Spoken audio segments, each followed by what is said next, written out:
শুধুমাত্র হামজাতে যদি মদের হরফ কিংবা মদের হরকত হয় তখন মধ্যে বদল হয় আর এক আলিফ টেনে পড়তে হয়।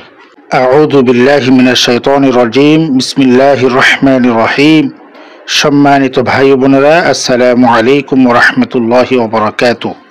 আমরা জানি মদ অর্থ টানা বা দীর্ঘায়িত করা। মাদ সর্বমোট হচ্ছে 10 প্রকার, তার মধ্যে একালিফ মদ হচ্ছে 3 প্রকার: মধ্যে তবাই, মধ্যে বদল, মধ্যে লীন। গত পর্বে আমরা মধ্যে তবাই কি, মধ্যে তবাই কখন হয়, কিভাবে হয় এবং কয় আলিফ টানতে হয়, টানার পরিমাণটা কতটুকু, সবকিছু এবং উদাহরণ সহ বিস্তারিতভাবে আলোচনা করেছি। আজকে আমরা মধ্যে বদল সম্পর্কে আলোচনা করব ইনশাল্লাহ।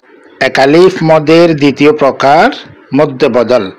আমরা ইতিপূর্বে জেনেছি আলিফ কখন কখন হামজা হয়। আরবি হরফ হচ্ছে 29টি, তার মধ্যে উচ্চারণগত দিক থেকে আরবি হরফ হচ্ছে 28টি। তাহলে হামজা এবং আলিফ দুটা মিলে হচ্ছে একটা। হামজা জবর ও আ, এটাও হামজা জবর আ।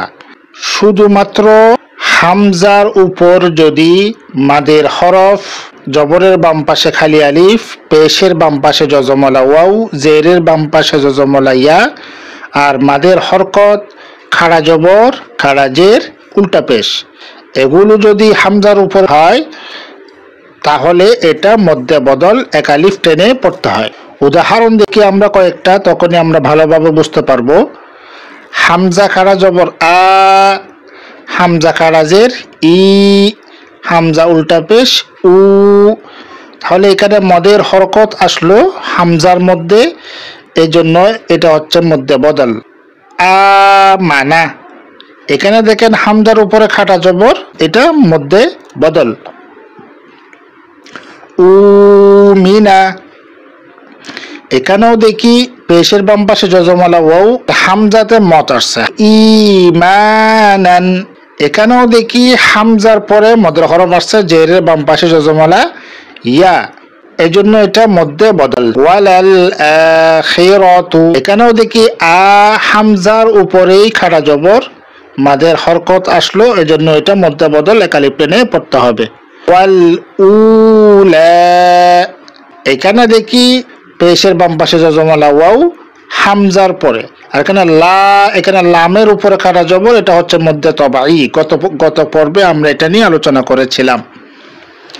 উতুল কিতাবা, এখানেও দেখি উ, এটা হচ্ছে মধ্যে বদল। কেন? এই হামজার সাথে মদের হরফ আসছে, পেশের বাম পাশে জজমলা ওয়াও। আয়াতাল কুবরা, এই আ এটাও হচ্ছে কি মধ্যে বদল, হামজার উপরে খাড়া জবর আসছে, এই জন্য এটা মধ্যে বদল।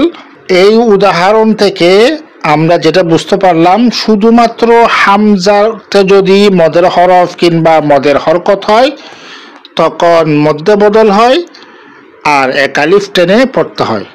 আশা করি আমরা বুঝতে পেরেছি। রাসূলুল্লাহ সাল্লাল্লাহু আলাইহি ওয়াসাল্লাম বলেন, বাল্লিগু আন্নি ওয়ালাউ আয়া, অর্থাৎ তোমরা আমার পক্ষ থেকে পৌঁছাও যদি তা একটি আয়াতও হয়।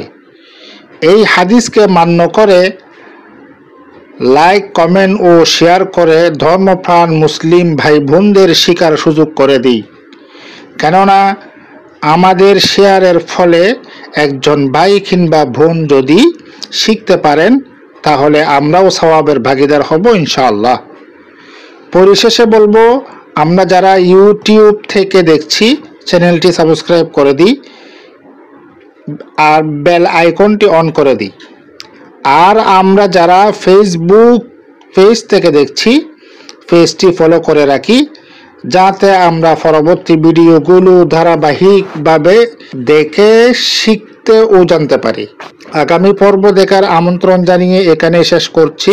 আসসালামু আলাইকুম ওয়া রাহমাতুল্লাহি ওয়া বারাকাতুহু।